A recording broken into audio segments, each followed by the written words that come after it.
Hello and welcome to Stampscapes Show and Tell. We have the Gumbo graphics master catalog, a catalog of rubber stamps priced $2.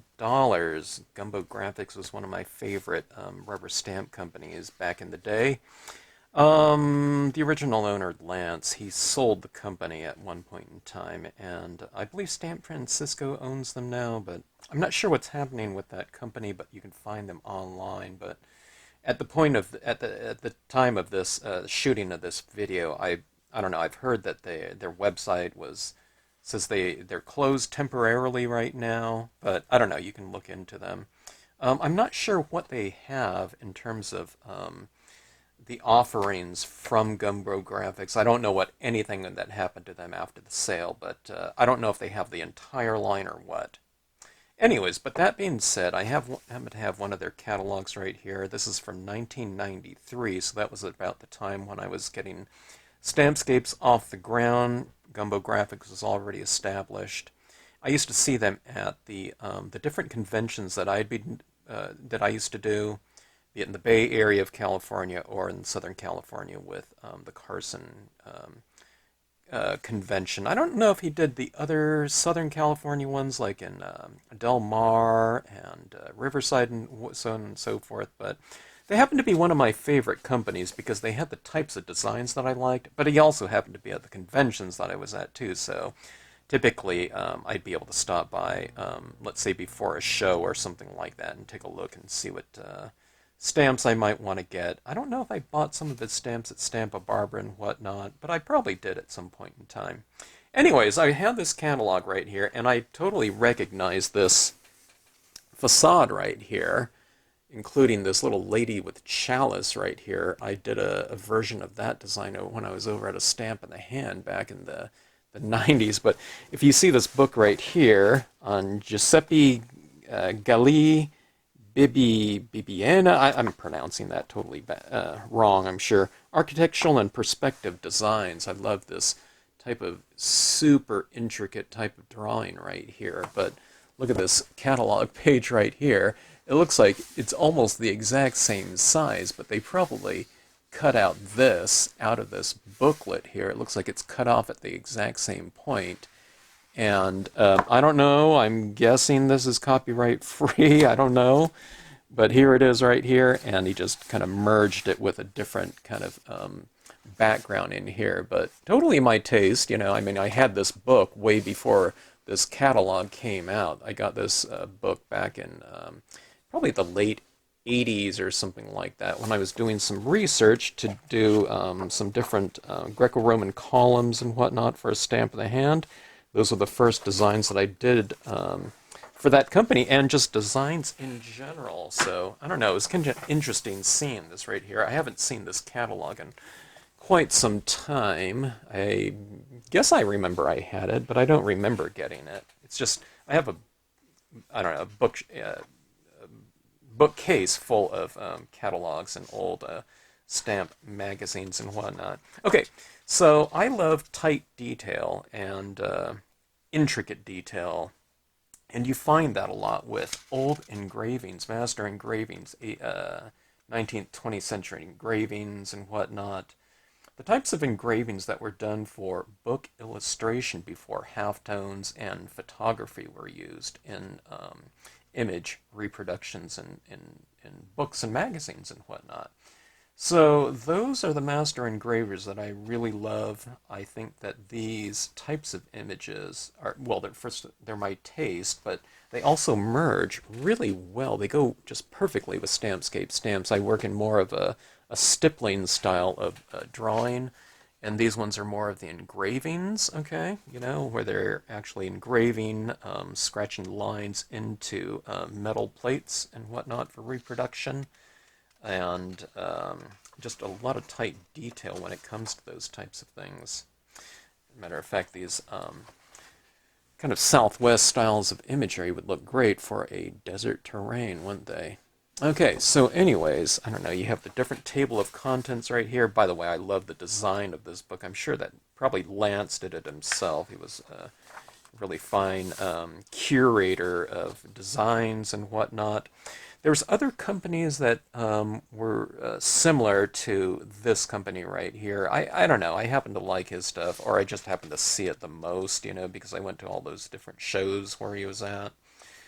And I don't know, just everything about it just goes really well. Even these larger kind of butterflies right here would go great in a Stampscape scene. It would just kind of take on a worm's eye view of kind of a terrain or whatnot. And if you have kind of large insects like that, I have like some caterpillars and things like that that I like putting on a tree trunk or something like that. Then the tree trunk turns into a branch because you're referencing, you have a different visual reference in terms of what size is that tree trunk. You put a worm crawling on it, it's no longer a big tree trunk, it's, kind of a large stick or something like that, or a branch. But anyways, I mean, it's hard to kind of defocus things in the background, so if I had this dragonfly flying, in front of a lake like this or something like that, you just have extreme deep focus, in terms of the field of view of a scene. But it takes on a different kind of whimsical approach when you have larger kind of reference points like that within a scene. Suddenly you have something that you're looking at from, I don't know, like an inch away. And if you have something like this in the background, that's probably, representative of, I don't know, 30 yards away or something like that. So really fun to play around with them, the field of view like that. Different types of trees and whatnot in here, from the master engravers. Flowers, I'm not really so much into those, but I think I do have these two snails like that. I love having kind of a snail crawling around on something on a foreground ledge or something like that, overlooking the ocean or under a moon. They just go perfect with kind of a nighttime type of scenario. And I don't know, they're it's not just something about a snail in terms of a visual of having a snail. But when you utilize things like this, or bugs or something like that, you might be making kind of a metaphor in terms of something like time, how a snail moves slowly or whatever. You can, I don't know, you can give your scene a completely different spirit having something like this as opposed to, like, say, a deer in the background or a moose. Something that we would kind of associate more with a scene rather than kind of a worm's eye view of the world. But these types of things like that can really change the spirit of your piece in a hurry. Some different birds and whatnot. I don't know. I've never used like a gigantic owl or something like that in the foreground. I do have kind of an eagle, but it's more, I don't know, I see it more in terms of like putting it in the clouds and like the spirit of an eagle or whatever, something like that, as opposed to really having an object in there. But I don't know, you can do something like that. A flamingo, like that. Now some of these, now he did have some original pieces like that. I don't know, plant right here is not an old engraving, so they did mix it up a little bit, but for the most part, when you look through here, all kind of antique, or most of them are antique drawings and whatnot. You used to see this one right here. When these kind of companies were around, you saw a lot of the same images in a lot of different companies' catalogs because, there were only so many kind of copyright-free, like Dover clip art books, and I don't know, there were some on women and men, and I have some of those books. I won't grab that right now, but you would see a lot of that. They would have these different companies would do things in different sizes though. So maybe if you didn't have I don't know, you wanted that person right there in a larger format, you might find it in a different company's catalog. I don't see a lot of like different sizes here, like doing things in two sizes so you can kind of play around with the perspective. I have that little guy right here. I often have him kind of meditating on top of a rock in front of a pond or something like that. I've seen a lot of these images used in the pages of something like Rubber Stamp Madness over the years. transportation planets, using something like that right there, a sun like that, in a sky really changes it from, I don't know, something a little bit more realistic to something a little bit more, I don't know, kind of whimsical, or like something you'd see in the pages of, like a cartography, an old cartography kind of map or something of that sort. Very realistic planes and whatnot, cars, transportation, instruments, music, okay? I don't know. You'd see, I don't know, these types of things like this might be purchased, I don't know, maybe not by a rubber stamper, but by, let's say, a music teacher or something like that, to stamp on, I don't know, whatever, grades at school or something like that. Um, I don't know, stamps have been used in so many different ways over the years. But all good stuff. I don't know. I wasn't into the instruments because I'm not into that so much. But trilobites, or something like that. I don't know. It was kind of for a targeted audience back in the day, with some of these different images. I don't know, some of these horses right here would go fantastic with a Stampscape scene, right? Something like that. Or, you saw horses like this from Coronado Island rubber stamps to some degree. I don't know. I'm not saying it's the same, but it's something similar to that. Kind of like the spirit of horses or whatnot. I don't know. Amphibians. I didn't have too many of those. Oh, cats, I don't know, people love cats and whatnot, right? But look at these images right here with these big wings here. That was something. Oh, okay, those are separate things. Okay, I thought that was kind of interesting if they sold it like that.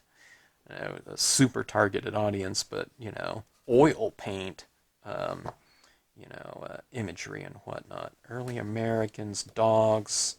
Someone was asking me for hot air balloons. This one has a hot air balloon with a couple little teddy bears in it or something like that. Ancient rubber. Okay, a lot of these ones look like original designs. Not all of them, but I used, different things like this. I don't have these exact ones here, but like these sarcophagus and things like that kind of are fun to use in a scene, talking about kind of an ancient type of, scenic scenario. I have that face right here that I've used. I used to like doing like a tonal applicator flame behind this one to give it kind of, an explosive type of thing. I think I have one of those hands on those palms. I forgot what that represented right there. I don't know if you know that. You'll have to leave it in the comment section below. But I don't know. It's fun going back and looking through these catalogs like this. I don't know. I have some regrets when I look back through these things. Not so much these days because they've been out of. I don't know. I haven't seen Lance in, I don't know. It's probably been like 25 years or something like that since I saw them at their last show. But after they closed up and sold, I didn't bother looking online to see who they'd sold to. But I don't know. I think it took a while for them to kind of start selling on the different, I don't know, venues again or whatnot on that different site. But you might notice this. If you've watched my videos over time, I did a Marks of Distinction catalog. And that image right there is sold by Marks of Distinction. Except the Marks of Distinction one, instead of that image being that size, it was like this size right here. It's like this whole area down here, so it's huge. So there's another one of those things. I really like that size right there, though, but I don't know. This one is so small. I'm not quite sure how much detail that one would hold because that was done in a much larger format, and probably Marks of Distinction probably had the original size in their catalog. So I don't know. By the time you reduce any of these types of tight, super detailed engravings too small, you're going to get the details in these areas really filling up, or that's kind of in the negative space in there, and in the positive space, like right in there where you have like really thin lines, those types of things you start to get broken apart. So you're losing a lot of details. So you're just kind of getting the gist of the shapes and the larger shadow areas right there. So I don't know. I don't remember him having that one. I mean, I don't, I mean, it's been so many years, I don't remember a lot of the things, but I don't know, different fish. Now, some people have told me, hey, have you ever thought about doing kind of an underwater type of scenario? And if I did, I would do kind of the coral reefs and things like that, the structures and whatnot. But, as far as drawing fish, if it was a smaller school in the background, I might do something like that. But I would never, draw another like salmon or something like that, or a flying fish, to go into my environment, because the master engravers did just, you can't beat these in terms of the detail and just the precision that went into them. So I don't know, getting it from something like this would just be a much better way to go for those types of sea life. I do have these two fish down here. I have that lanternfish, is something kind of funky, and I have that skeleton. I don't think I've ever used this one. Not any time when I've had Stampscapes. Probably pre-Stampscapes I've used that one. But I've used that lanternfish a lot, like sitting on the bottom of kind of a underwater scene scenario, and I think I called one Starbirth. I had this little bubbles coming out and going up into the sky, and I just called it Starbirth. But look at these ships right here. Wouldn't these go great with the Seaside Cove, if you're familiar with the Stampscapes line? Something like that would be perfect too. But yeah, those ships right there would go really great with my Seaside Cove imagery. Oh, that's a really great mermaid right there, kind of looking. Well, she's kind of looking behind, but if she was looking off in the distance, that'd be really great. A lot of people had that little diver right there. I remember seeing that in a lot of different scenes. It might be in other catalogs, though, as well. I like doing kind of ocean scenarios with like a giant squid sometimes attacking, maybe not these gigantic, steamers like this or yachts, but I have a couple different octopi or squid underneath my water scenes. Faux post, I was just referencing that with someone else and how popular these types of things were. Faux postage or whatever. I don't know, different cancellations right here. A lot of people did mail art. Okay, so your whole thing is about stamping on envelopes and mailing them off somewhere. So you do these. It's not just stamping, but doing all kinds of artwork on envelopes, and people would do these faux post types of things on those envelopes. And I don't know if you're ever curious about that. If you haven't heard about that, there's online groups, or you can just kind of Google it. Look up mail art, MAIL, not MALE. Science and industry, pretty cool.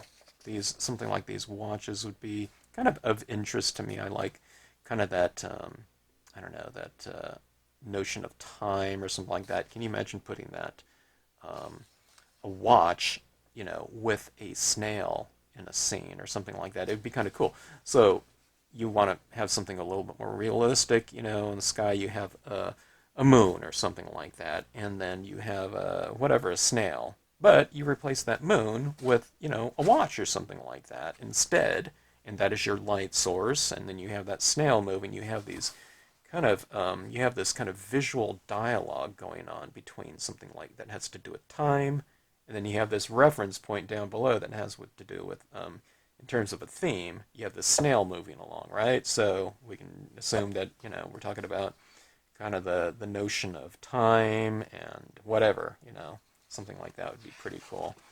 I don't know, for me, if I used a watch, though, I'd probably get the smaller version down here, like that. But yeah, there's all kinds of stamps that I just didn't get, from various companies. And a lot of the companies that were my favorite that had these types of things are not around any longer. I do have this mushroom right here from 100 Proof Press, and I really like that one. what I do is kind of have it tilted over like that, and I'll stamp it upright so it looks like multiple versions of that same mushroom. So the ones from a 100 proof press are a little bit bigger though, so it retains more of the detail. So, but that one would have been a good size to go with my other ones. And again, it's more of that kind of worm's eye view of the landscape. I also have, trees and forest in the background, but when you have things like that, it really puts you down, viewing this environment or scenario from a completely different perspective. And just that change in perspective can really change the emotional tone of a scene. So I really love doing that type of thing. I don't do it all the time. I think I have that ladybug right there. I used to like bugs a lot, I used to like watching different science shows, Nova, Nature, especially The Wonderful World of Jacques Cousteau and whatnot. I love those types of things, and I love the ones that were that had to do with kind of the micro world, insects and ants and things like that, and leaf cutter ants, and how that all worked out. I used a dancing skeleton before. I don't know if it was the Gumbo graphics one, but some people have asked me about that, when I used it for a Halloween scene. I always like this guy because he's so festive and dancing around and having a great time, But I have used that character, I don't know, kind of more than you would think, Over the years, I have this bat. I haven't used that one too much. I don't know. I'd want it a little bit smaller, ideally, but I don't know. I've probably used it once or twice. Oh, different things right here. It looks like it kind of starts, getting, well, I don't know. Like this is kind of more Africa or something like that in terms of animals. Look at this funky image right here. This looks like, I don't know, it seems kind of out of place in the Gumbo graphics, but maybe not really. That was probably his type of taste right here, but I mean, that is a really specialized image. I mean, how many people are going to have something like that? I don't know. Do any of you have any of the Gumbo graphics stamps? They're kind of similar to the Leavenworth Jackson, the 100 proof press, the Good Stamp, Stamp Good types of imagery. I was just talking with someone else about. Oh, Fruit Basket Upset had a lot of the old engraving styles of imagery in their line. Like I said, a lot of the companies did. But one of the things that Lance also had was the Rubber Railroad Stamp Works, and I heard that he did not sell this line to that other company, wanted to keep it. But I've used some of their stamps, some of their train stamps over the years in some different scenes. And I don't know. I don't know. I thought they'd be around, so I've given away a lot of my stamp things. I think that was the train that I had from them. But I like to put, some pine trees and behind there mountains and whatnot. And I'm not sure if that was the time when I was using a lot of the white pigment ink, but I would love to get this train here again. I can find other trains out there, but I don't know. I haven't gotten around to it. But putting kind of billowing steam coming off of the, and down here. Can you imagine the steam coming off of that, like in a nighttime type of scenario? I think that would be really great with the white pigment ink in terms of creating that steam. I usually use it for fog or clouds or something like that, but trains would be awesome. But yeah, I'm not sure. He had a whole bunch of trains. I don't think these are the only ones that he had. I think he had quite a bit more. But again, I didn't pick them up. I have this stamp right here, and I've used this one quite a lot. Anytime you put a face on a celestial body, it turns into quite, a kind of a whimsical type of scenario for a sky. So I like doing that a lot and playing around with those types of kind of notions of kind of celestial bodies as characters. And that's always kind of fun to do. So use them the same way. You just use them as a light source and whatnot. They just happen to have a face. So anyway, oh gosh, Oh, look at this. They sold the Abracadabra rainbow pads I was talking about. Those rainbow pads from Stamp Francisco in a Rubber Stamp Madness flip through. Was that what I just did? I don't even remember. But fun stuff, you know. And I don't know. Again, one of my favorite companies and lines of stamps. And I don't know if you remember them. I don't know. Put a little comment in the comment section and let me know what stamps you might have of them. Or I don't know if you know anything about Gumbo graphics or the stamps of where they are carried now, and if you've ordered any of them from in the last, I don't know, maybe even 15 years, maybe leave me a comment in the comment section below. I want to know if that company is still selling this line or not. All right, so anyways, thanks for watching.